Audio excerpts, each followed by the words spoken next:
प्रभु की स्तुति हो। मेरे प्रियो, आजकल मसीहियों के बीच यह चर्चा जोरों पर चल रही है कि हम अंत के दिनों में जी रहे हैं, परंतु अंत का दिन तो प्रभु यीशु के जन्म और स्वर्गारोहण के बाद से ही चल रहा है। मत्ती 24 अध्याय में प्रभु यीशु ने अपने चेलों से इसका उल्लेख कर दिया था। जब वह जैतून पहाड़ पर बैठे थे तो चेलों ने एकांत पाकर उनसे पूछा, तेरे आने का और जगत के अंत का चिन्ह क्या होगा?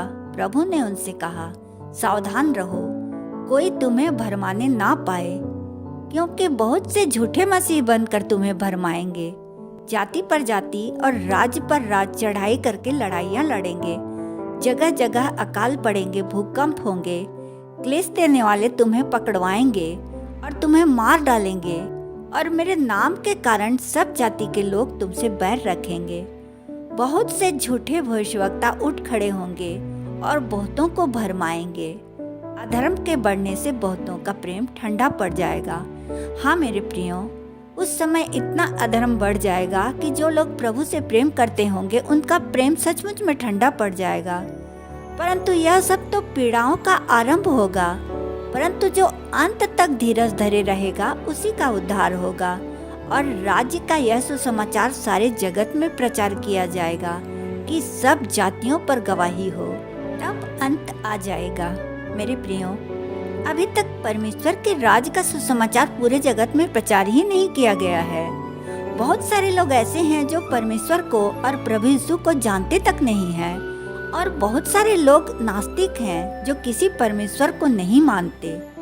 दूसरा तिमोथी 3 का 1 से 5 पद में पौलुस कहते हैं, पर यह स्मरण रख कि अंतिम दिनों में कठिन समय आएंगे, क्योंकि मनुष्य स्वार्थी, लोभी, डींगमार, अभिमानी, निंदक, माता पिता की आज्ञा टालने वाले, कृतघ्न, अपवित्र, दया रहित, क्षमा रहित, दोष लगाने वाले, असंयमी, कठोर, भले के बैरी, विश्वासघाती, ढीठ, घमंडी और परमेश्वर के नहीं वरन सुख विलासी के चाहने वाले होंगे।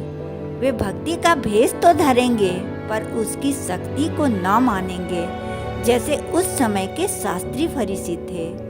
मेरे प्रियो, अभी तक कुछ लोग इस जगत में हैं जो दूसरों की मदद करते हैं, दूसरों के दुखों में सचमुच में दुखी होते हैं। ऐसे ही चंद लोगों की वजह से दुनिया अभी तक टिकी हुई है। दानियल की पुस्तक में भी अंत के दिनों का उल्लेख किया गया है, जब उजाड़ने वाली घृणित वस्तु मंदिर में स्थापित की जाएगी, और यह मसीह विरोधी के आने का चिन्ह होगा। दानियल 12 अध्याय के 13 पद में लिखा है, अब तू जाकर अंत तक ठहरा रह और तू विश्राम करता रहेगा, और उन दिनों के अंत में तू अपने निज भाग पर खड़ा होगा। यह पद पुनरुत्थान को दर्शाता है। यूहन्ना 5 अध्याय का 29 पद में लिखा है, जिन्होंने भलाई की है वे जीवन के पुनरुत्थान के लिए जी उठेंगे, और जिन्होंने बुराई की है वे दंड के पुनरुत्थान के लिए जी उठेंगे, जिनमें दानियल जैसे भविष्यवक्ता भी होंगे।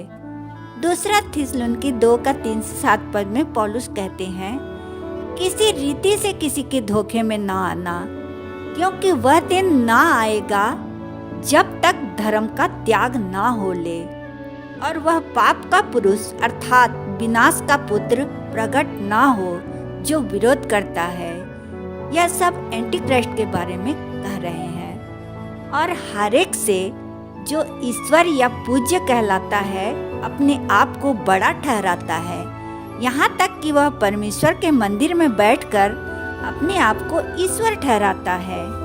क्या तुम्हें स्मरण नहीं कि जब मैं तुम्हारे यहाँ था तो तुमसे ये बातें कहा करता था? तुम उस वस्तु को जानते हो जो उसे अभी तक रोक रहा है कि वह अपने ही समय पर प्रकट हो, अर्थात एंटी क्राइस्ट, क्योंकि अधर्म का भेद अब भी कार्य करता जाता है, पर अभी एक रोकने वाला है। अब जब तक वह दूर न हो जाए वह रोके रहेगा। मेरे प्रियो, इस विनाश के पुत्र अर्थात एंटी क्राइस्ट को अब तक कौन रोके है? पवित्र आत्मा, क्योंकि जब तक रेप्चर न हो जाए अर्थात कलीसिया ना उठा ली जाए, तब तक पवित्र आत्मा इसे रोके रहेगा। तब वह अधर्मी प्रकट होगा, जिसे प्रभु यीशु अपने मुंह के फूंक से मार डालेगा। उसके बाद महाक्लेश का आरंभ होगा। प्रभु यीशु कहते हैं, जब तुम उस उजाड़ने वाले घृणित वस्तु को, जिसकी चर्चा दानियल भविष्यवक्ता के द्वारा हुई थी, पवित्र स्थान में खड़ी हुई देखो, तब जो यहूदिया में हो वे पहाड़ों पर भाग जाएं। जो छत पर हो वह अपने घर में से सामान लेने को ना उतरें, और जो खेत में हो वे अपना कपड़ा लेने को पीछे ना लौटें। उन दिनों में जो गर्भवती और दूध पिलाती होंगी उनके लिए हाय हाय, क्योंकि वे भाग नहीं पाएंगी। प्रार्थना किया करो कि तुम्हें ठंड के दिनों में भागना ना पड़े, क्योंकि ठंड के दिन में जो भागेंगे वे तो ठंड से ही मर जाएंगे। उस समय ऐसा भारी क्लेश होगा जैसा जगत के आरंभ से न अब तक हुआ और न कभी होगा। उन दिनों के क्लेश के तुरंत बाद सूर्य अंधियारा हो जाएगा और चंद्रमा का प्रकाश जाता रहेगा और तारे आकाश से गिर पड़ेंगे और आकाश की शक्तियां हिलाई जाएंगी। प्रभु यीशु चेलों को अंजीर के पेड़ का उदाहरण देते हैं कि जब उसकी डाली कोमल हो जाती है और पत्ते निकलने लगते हैं तो तुम जान लेते हो कि ग्रीष्म काल निकट है। इसी रीति से जब तुम इन सब बातों को देखो तो जान लेना कि वह निकट है, परंतु द्वार ही पर है। मैं तुमसे सच कहता हूँ कि जब तक ये सब बातें पूरी ना हो लें तब तक इस पीढ़ी का अंत नहीं होगा। आकाश और पृथ्वी टल जाएंगे परंतु मेरी बातें कभी ना टलेंगी। मेरे प्रियो, आप में से बहुत से लोग जानते होंगे कि अब तक कितने ही झूठे भविष्यवक्ताओं के द्वारा कई बार पृथ्वी के अंत की भविष्यवाणियां की गई, पर सब झूठी निकली। इब्रानियों की पत्री के लेखक उस पुस्तक में प्रभु यीशु को सबसे श्रेष्ठ साबित कर चुके हैं। उनसे बड़ा महायाजक और उनसे बड़ा भविष्यवक्ता कोई नहीं। फिर ये झूठे भविष्यवक्ता कैसे अपनी भविष्यवाणियों से जगत का अंत कर सकते हैं? अभी तक प्रकाशित वाक्य की सारी मोहरें खोली ही नहीं गई हैं। एंटी क्राइस्ट की छाप मसीहों पर अभी नहीं लगी है और यह सोचकर हमें निश्चिंत नहीं रहना है, परंतु हमें निरंतर प्रार्थना करते रहना है। मेरे प्रियो, अभी तक कलीसिया उठाई नहीं गई है, परंतु अंततः यह उठाई जाएगी।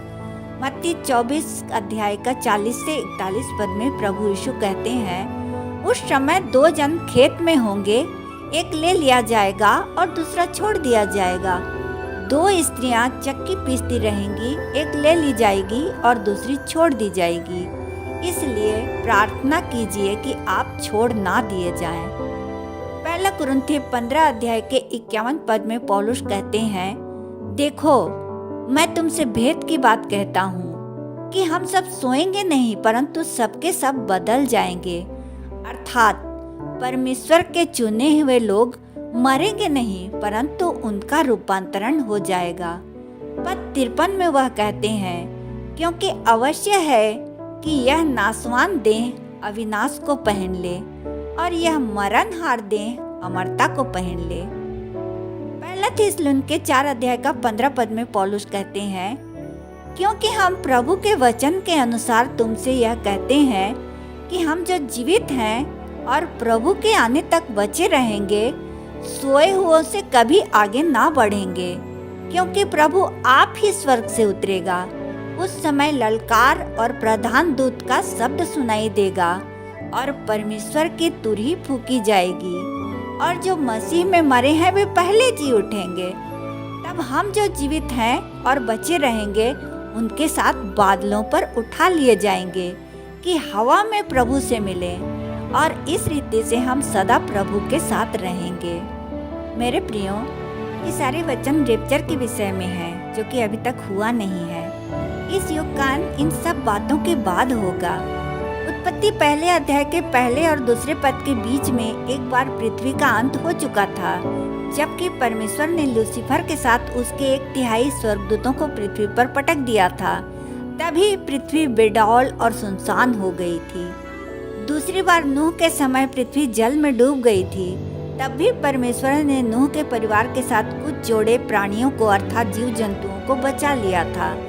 इस बार भी परमेश्वर के चुने हुए लोग रिप्चर के द्वारा बचाए जाएंगे, जो कि परमेश्वर के साथ 1000 वर्ष के राज्य में रहेंगे। क्योंकि प्रभु ने यूहन्ना को यह सब दर्शन द्वारा दिखा दिया था कि अब तक लूसीफर उर्फ इब्लीस उर्फ अजगर उर्फ पुराने सांप अर्थात शैतान को अथाह कुंड में 1000 वर्ष के लिए डाला नहीं गया है। प्रकाशित वाक्य 20 अध्याय के 4 से 6 पद में यूहन्ना ने जो देखा उसका वर्णन इस प्रकार किया है। फिर मैंने सिंहासन देखे और उन पर लोग बैठ गए और उनको न्याय करने का अधिकार दिया गया। मैंने उनकी आत्माओं को भी देखा जिनके सिर यीशु की गवाही देने और परमेश्वर के वचन के कारण काटे गए थे, और जिन्होंने न उस पशु की और न उसकी मूर्ति की पूजा की थी और न उसकी छाप अपने माथे और हाथों पर ली थी। वे जीवित होकर मसीह के साथ 1000 वर्ष तक राज्य करते रहेंगे। मेरे प्रियो, यह सब जब तक ना होगा तब तक इस युग का अंत ना होगा। इसलिए प्रार्थना में लगे रहिए कि वह दिन एकाएक हम पर ना आ पड़े। प्रभु आप सबों को बहुतायत की आशीष देवे। यीशु सहाय। जय मसीह।